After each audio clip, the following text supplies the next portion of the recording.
Hoje nós vamos conversar com o deputado federal Eduardo Cury. Deputado, muito obrigado de comparecer aqui na Uniregistral e conversar com os nossos telespectadores. Eu que agradeço, é um prazer enorme bater um papo com vocês. Como é que está o parlamento com essa onda de mudança que o Brasil mostrou nas eleições de outubro? Olha, é bastante interessante, Naline.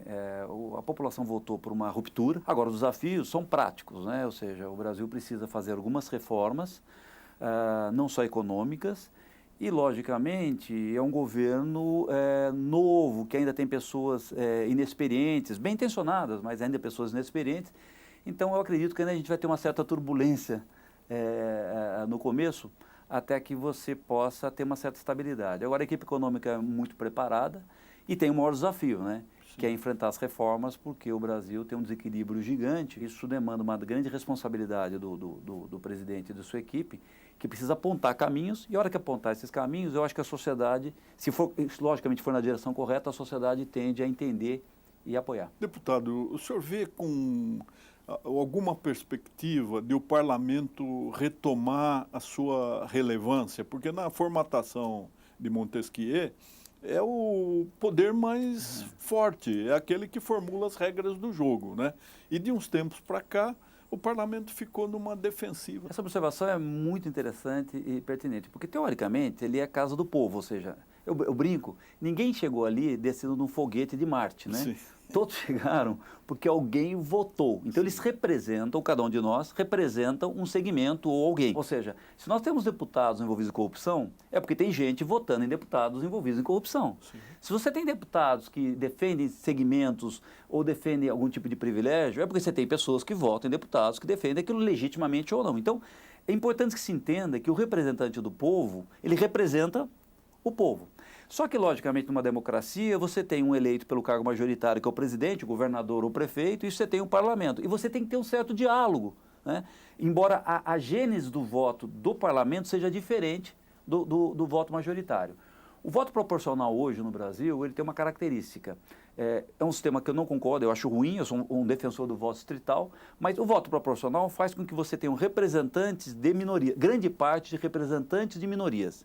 O problema é que a somatória dos representantes de minoria não está dando a maioria. Sim. Então é muito difícil você consensuar as prioridades desses legitimamente eleitos com aquele que foi para o voto majoritário, que teoricamente pegou o sentimento médio da sociedade. E você precisa disso para que o governo possa trabalhar. Então, isso acaba passando para a população como se um poder eleito democraticamente tivesse menos legitimidade do que outro. Paralelo a isso, não podemos esquecer dos grandes escândalos de corrupção, né? A grande maioria delas absolutamente vergonhosos, tiram a credibilidade e façam com que as pessoas passam a questionar o sistema e não as pessoas envolvidas em corrupção. Sim. O problema são as pessoas e não o sistema que as elege. Nós vamos acabar com a democracia porque você tem pessoas eleitas envolvidas em corrupção, né? Então, você tem problemas em todos os segmentos da sociedade. Isso fez com que a classe política envolvida em corrupção ficasse acuado. Isso foi até bom, mas também aqueles bem intencionados que queriam colaborar também ficassem um pouco acuados, porque, olha, eu posso ser mal interpretado, na verdade, eu não consigo construir maioria para fazer avançar, porque para fazer maioria eu tenho que conversar com aquele deputado que está envolvido, que está denunciado por corrupção, e você, na verdade, precisa dessa maioria. Então, nós precisamos estabilizar um pouco. A população precisa ter claro que fora da democracia não há alternativa, Sim. a alternativa é muito ruim fora da democracia. E acho que, no fundo, Naline, eu acho que é um aprendizado, né? A nossa democracia ainda ela é jovem, se pegar os últimos 100 anos, nós tivemos vários momentos de desestabilização democrática, e é muito importante que quem esteja no jogo democrático entenda o seguinte: a alternância de poder é fundamental. Deputado Eduardo Cury, como é que o senhor enxerga a participação das mídias sociais? Foi um fenômeno que o Brasil talvez não estivesse preparado, né? Olha, essa é uma pergunta que o mundo todo está se fazendo, não só no sistema político, mas na própria sociedade, da forma de nós nos relacionarmos. Eu acredito que qualquer sistema você precisa consensuar alguma coisa, quer seja na notícia, na informação, ou quer seja na democracia, nas prioridades ou na escolha dos seus representantes. Então, em que pese a internet ou as mídias sociais lhe permitam uma canal direto, alguém ou alguma coisa, ou mesmo a internet, vai ter que consensuar um pouco isso. Eu não acredito em nenhum tipo de censura ou filtro que possa funcionar. mas que cada um vai ter que criar o seu próprio filtro. E eu acredito muito na educação, para poder entender como isso funciona e poder fazer seu próprio julgamento, isso vai ter que acontecer, né? Nós estamos num momento no qual a gente está comprando tudo de todos, né? E eu acho que isso vai ter que passar por uma depuração. A internet e as mídias sociais, elas criaram uma revolução, um choque, que para muita coisa foi positiva, mas o cidadão vai ter que aprender a lidar com isso no nosso dia a dia. O deputado Eduardo Cury foi prefeito 2 vezes de uma das maiores cidades do estado de São Paulo e do Brasil, né? São José dos Campos, que é um padrão de excelência. Essa sua experiência agora na Câmara Federal, ela pode influenciar a mudança de rumo na educação brasileira, que está tão frágil? Nos meus 8 anos, nós tivemos o primeiro ou segundo lugar do IDEB em todo o Brasil, entre as cidades grandes, nas escolas municipais, que é onde a prefeitura tem responsabilidade. O Brasil tem 3 prioridades: educação, a segunda, educação, a terceira, educação. Primeiro, a valorização do professor é fundamental. Eu não sou demagogo, vou falar assim, Eduardo, tem que dobrar o salário do professor amanhã cedo. Não dá, porque não há recursos para isso. Mas nós temos que ter uma política de médio e longo prazo de valorização do professor. Sim. Não tem sentido você quer que uma pessoa que vai criar o teu filho na parte formal ganhando R$ 1.500 por mês. Então, isso é um desafio que temos que ter, a valorização do professor. E aí um segundo vetor, que é uma opinião muito pessoal minha, que é o seguinte: o Brasil, hoje nós estamos na educação 2.0, a Europa, o primeiro mundo, está na 3.0. Eu não acredito que a gente deva rever e tentar implantar o que foi implantado no primeiro mundo há 20 anos atrás, 10 anos atrás, com sucesso, porque já não se aplica mais. Então, eu acho que nós, primeiro, não perder de vista que o professor é fundamental. Sim. Segundo, quanto ao método de fazer isso, nós temos conectado mais o que está acontecendo no mundo, principalmente por causa das mídias sociais. Então, eu acho que esse é um desafio, não só para mim como liderança política, mas para todos nós, né? Nós devemos centrar em falar que se queremos ser uma nação de primeiro mundo, nós vamos ter que parar tudo e pensar na educação. Quando nós assumimos a prefeitura, na verdade eu fui secretário, o nosso grupo assumiu, o Emanuel, uma pessoa fantástica, que era o ex-prefeito, que na verdade me vocacionou para a vida pública. Ele falou o seguinte: primeiro, não faço campanha em bar. A escola vai ter que ser o centro do mundo. Então nem começo a campanha num ambiente que não seja a escola. E durante todo o processo, nós levamos a prefeitura para dentro das escolas. Por quê? Nós queremos sinalizar para o bairro, para a sociedade, para os pais, o seguinte: escola suja não pode ser uma boa escola. Sim. Escola depredada não pode ser uma boa escola. Né? Escola que o pai não sabe o que está acontecendo não pode ser uma boa escola. Eu cito um exemplo, doutor Nalina, que foi bastante interessante no primeiro mês. No primeiro mês, a gente foi para uma escola, uma reunião, sexta-feira, toda sexta-feira, nós íamos na escola. E aí chegamos numa escola, né? E ela era uma escola absolutamente, parecia um presídio, né? Muros altos, até a cerca de arame farpado em cima tinha. E nós ficamos bastante assustados, chamamos a diretora e perguntamos a ela o seguinte: conte uma coisa, quantos alunos? Ela falou assim: 1.700 alunos. Aí perguntamos: quantos pais fazem parte da Associação de Pais e Mestres? 3. Ora, uma escola de 1.700 alunos, onde só 3 pais estão preocupados com o nível da escola, não vai dar certo nunca. Claro, então, a primeira coisa que nós fizemos, né? Nós derrubamos o muro, arrumamos a escola no seu entorno, plantamos grama, aí é uma reação. Vamos tirar o muro, os bandidos vão pular. Não.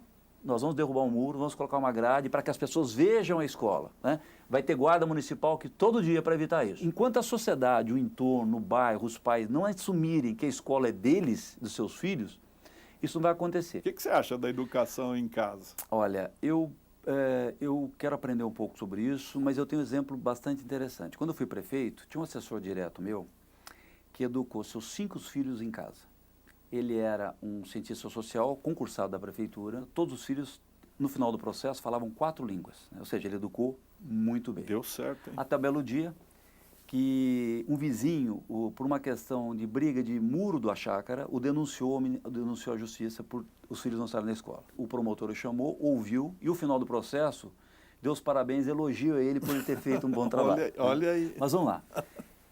Estudando um pouco mais o assunto, dada a sua provocação, me parece que isso pode não ser o caso de 100% dos casos de pais que querem educar seus filhos em casa. Sim. Então, ele mesmo, outro dia, me procurou, falou: Eduardo, sobre esse debate, me parece que o meu caso também necessita de cuidados, ou seja, não é qualquer um que teria capacidade de educar seus filhos em casa. Mais do que isso, a gente não pode ter um cuidado de fazer com que essa brecha permita que pais lenientes façam que os seus filhos não estudem. Então, eu acho que deveria ser permitido em casos bastante específicos, né? Que se tivesse condições de você ter uma educação formal dentro da sua casa, fosse permitido, mas que não fosse uma porteira aberta, entendeu? Sim. Tem a questão da educação formal, aí você pode falar, olha, eu posso educar em casa tão bem quanto na escola, tudo bem, mas isso é um fator que é a socialização, né? Ou seja, você interagir com diferentes que não o que você do que você for formado é muito importante. Sim. Senão nós vamos criar ilhas. Sim. Seus filhos vão viver em bolhas, em ilhas, Sim. absolutamente pode ser irreais. Então, ele ter contato com o diferente é absolutamente importante. E vamos dizer mais, nós de classe média cometemos o erro de todo o tempo isolarmos nossos filhos, né? Sim. Ou seja, porque vivemos em bairros melhores que a média, né? Temos um transporte e você acaba mostrando um mundo que não é real que para não os é seus aquele. filhos. Isso não aconteceu com os nossos pais, nossos avós, Sim. porque eles estudaram todas as escolas públicas, Sim. o filho do médico, o filho do prefeito, o filho do pobre estudava no mesmo local. Sim. Você fazer com que as crianças tenham contato com o mundo real, o mundo físico real, não somente através da internet, eu acho fundamental. Mas você sabe que você está conversando com jovens que estão ali no registro de imóveis, né? Os antigos cartórios hoje são delegações extrajudiciais e garantem um direito fundamental que é essencial, a propriedade. O nome cartório, ele remete a uma coisa negativa no Brasil, né? Ou seja, um cartório passa essa impressão que é um órgão burocrático que está lá para atrapalhar o bom andamento das coisas, né? Não é Eu acho que a parte pejorativa da palavra cartório está mais dentro do setor público da administração direta do que nos cartórios. Né? Os cartórios se modernizaram bastante, né, ao longo desses anos. Eles são muito rápidos e eficientes, tá certo? Eduardo, você como deputado federal precisa ter, e acredito que tem noção de que o governo às vezes faz cortesia com o chapéu alheio. Por exemplo, são 5 especialidades dos antigos cartórios, hoje delegações extrajudiciais. A mais necessitada delas é o registro civil das pessoas naturais. É aquele cartório de que todos precisam. As pessoas nascem, casam, morrem, né? E essa serventia tem que fazer quase tudo gratuitamente. Então, os registros de imóveis aqui em São Paulo criaram um fundo para poder suprir as necessidades. Ninguém sabe dessa solidariedade que existe. Eu achei que cada cartório assumia o ônus dessa medida, na minha opinião, equivocada. Né? Veja bem, eu não sou contra o benefício ou isenção para as pessoas pobres. Mas a questão é quem custeia isso. Sim, porque se é uma atividade delegada, ou seja, eu delego, governo, Estado, delego para um particular, para que ele exerça em caráter privado. E depois obrigo a fazer de graça, né? Olha, o Estado deveria remunerar isso, né? Você citou uma coisa que eu considero demagógica, que é o seguinte, a classe política é mestre em fazer isso. Ela cria um benefício e não diz quem vai pagar. Né? Então, não, a partir de hoje, registros com até 200 metros passam a ser gratuitos. Ótimo. Quem é que vai pagar? Dado que é uma concessão, cujo preço daquilo está estabelecido baseado no custo. Se você imputa um custo adicional... O americano é muito sábio, né? É prático, não há almoço grátis. O governante vai ter que colocar na lei. Claro. Ou vai pagar através do orçamento público, transparente, ou, na verdade, você vai falar, olha, os outros vão pagar um pouco, os outros que vão tirar esse registro vão ter que pagar 10% ou 20% a mais para custear isso. Agora, o que não pode é fingir que não existe esse custo. E isso é recorrente na classe política. Por quê? Ela tem muita dificuldade de dizer o não e adora falar o sim, né? Então, uma das minhas lutas na vida pública é a seguinte coisa, né? Fale a verdade, ensine o caminho, né? Porque confie no cidadão para tomar decisão, mas mostre a ele quais são os caminhos. Claro. Se você disser para ele que tudo é grátis ou que tudo é possível facilmente de resolver, né? Nós não vamos sair dessa situação. Esse é um grande problema da República Brasileira, é uma república só de direitos, né? Nós somos pródigos em criar direitos, todos eles possam ser direitos fundamentais, todos eles encontram um promotor, um defensor, que vai em direção a um juiz que é magnânimo e defere, né? E o país não cabe no PIB, né? É isso. Não é verdade? Olha, um dado que é uma luta minha, que eu falo o seguinte, a Constituição de 88, ela foi fantástica no restabelecendo dos preceitos democráticos, garantias individuais, mesmo porque nós estávamos no regime de exceção. Agora, no equilíbrio econômico, ela falhou. Por que ela falhou? Um dado simples para todo mundo ouvir. Olha, hoje nós temos uma carga tributária de 32%. e gastamos mais 8, ou seja, endividamos nossos filhos, nossos netos mais 11, ou seja, então o Estado brasileiro gasta 40% do PIB. Né? Nós somos ainda um país pobre. Ora, não existe nenhum país pobre com a nossa renda per capita e com o nosso nível educacional que se desenvolveu com mais de 22% de carga tributária. De gastos, nós temos 40%. Então nós temos, na verdade, uma Constituição que colocou um pacote de regras para a sociedade que não cabe no bolso da própria sociedade. Sim, sim. Isso vai implicar em nós fazermos ajustes. Sim. Se queremos ser uma nação rica e próspera e igual e desenvolvida, nós vamos ter que fazer ajustes. Eu não estou falando nada de mini gastos, não. Eu estou dizendo que em relação ao PIB, tá certo? Nós vamos ter que, na verdade, ter um outro modelo. Né? Então, nós não podemos ter uma previdência que seja tão benéfica para tanta gente, né? Com baixa contribuição. Nós podemos ter um sistema de saúde que é mais benéfico de países europeus de primeiro mundo. Com uma Constituição escrita na parte econômica desse jeito, que não consegue entregar aquilo que está escrito, porque economicamente é impossível, você acaba tendo uma grande frustração de qualquer governante, porque qualquer governante eleito não vai entregar o que está escrito. Sim. Né? Isso pode, na verdade, causar uma decepção e falar assim, olha, eu não acredito mais na democracia, porque nenhum eleito consegue entregar o que está escrito. Nós falamos da indústria da criação de partidos. Né? Nós também temos uma indústria anterior, que é a indústria da criação de municípios. De município. Vamos entender o seguinte, o que é um município? Por que tem se constituído um município com prefeito e vereadores? Você tem que ter esses representantes para gerir o dinheiro comum, certo? Ou seja, historicamente é isso. Quando não existe o dinheiro comum, por que você tem que pagar um prefeito, pagar vereadores, toda uma estrutura, se ele não decide sobre nada? Porque você tem uma parte dos recursos que vem carimbados do governo federal. Sim. Você não... E se o prefeito e os vereadores não decidem sobre nada? Porque constitucionalmente já diz para onde tem que ir. Você só teria sentido de ter um administrador local para decidir sobre o recurso local. Ora, se não existe dinheiro local, não há necessidade de ter que pagar uma estrutura para fazer essa decisão. Então, grande parte desses municípios não precisariam se tornar municípios, ou poderiam retornar a ser distritos. O sistema político, na verdade, é a seguinte coisa. O que o político tradicional de cabeça antiga pensa? Olha, mais um município, são mais vereadores, são mais cabos eleitorais para tentar me eleger na próxima eleição. Então, está muito ligado a essa estrutura. Porque hoje cada município tem 5% do orçamento que ele tem discricionariedade, na verdade, né? Olha, isso é uma ameaça real, você acabar com toda a vinculação, porque se nós não aprovarmos algumas reformas, daqui a pouco nem os estados vão ter autonomia para fazer mais nada, porque todo o dinheiro vai estar ou na Previdência ou nos gastos constitucionais de saúde e educação. Eu vou citar a educação, que é um exemplo no qual o senhor é um expert, que é o seguinte, esse modelo dos recursos carimbados para a educação é benéfico, mas ele cumpriu uma etapa onde você tinha uma população crescente, uma população de crianças crescente entrando no sistema educacional. Depois de 2001, 2002, logicamente, o número de crianças no primeiro ano do ensino fundamental tem decaído, porque, logicamente, por causa da taxa de fecundidade e da taxa de natalidade. É natural que no futuro nós tenhamos que deslocar dinheiro da educação para cuidar das pessoas idosas, porque nós vamos ter mais pessoas idosas e nós estamos falando de saúde, tá certo? O problema é que nós vamos fazer isso sem terminarmos a etapa do processo de educação. Então, esse engessamento hoje já cria dificuldades. Algumas cidades atingiram um patamar de educação absolutamente acima da média, até níveis de primeiro mundo, são obrigadas a gastar com a educação um recurso que ela não precisava mais. Sim. Isso é um erro, por quê?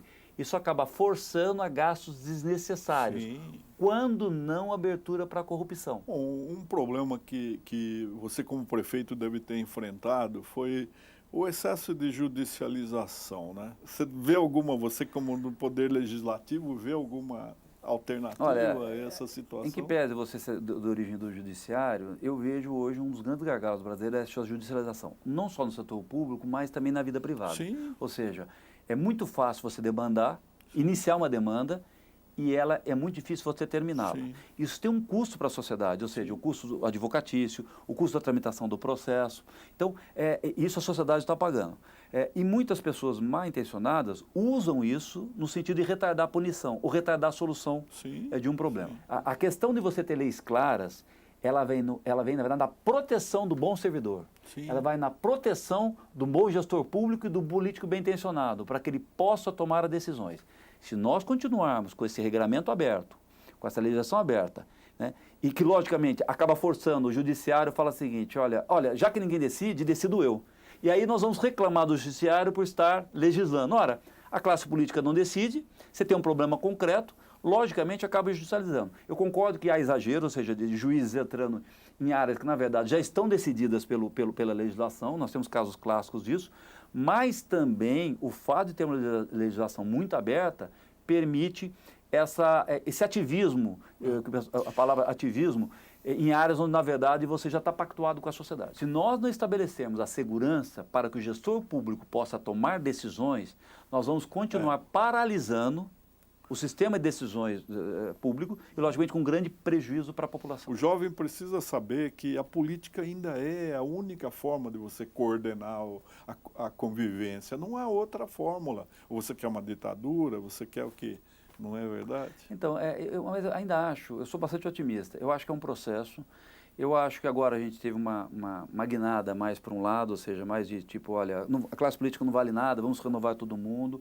Tem um aspecto positivo dessa renovação, mas as causas do problema não foram atacadas. Né? Então, eu espero que a sociedade entenda que, sem corrigir as causas, que é, primeiro, leis claras, que enfrentem os problemas verdadeiros, muita transparência nos números, para que a sociedade entenda o que é possível e o que não é possível. Isso vai evitar políticos populistas que prometem coisas que não podem ser entregues. Né? Depois, opções claras de escolhas, que tipo de sociedade a gente quer. Né? Então, eu sou bastante otimista, Analine, que é possível, tá certo? Logicamente, demanda muito trabalho da nossa geração, né? E, logicamente, também dos nossos filhos. Nós temos que preparar os nossos filhos para uma geração subsequente. Acredito muito na tolerância, ou seja, nós temos que ser um pouco mais tolerantes, não achar que todo mundo que pensa diferente da gente é o bandido e nós somos o mocinho. Não existe bandido e mocinho na política, não existe... Sem maniqueísmo. Né? Eu tenho filhas gêmeas idênticas, tá?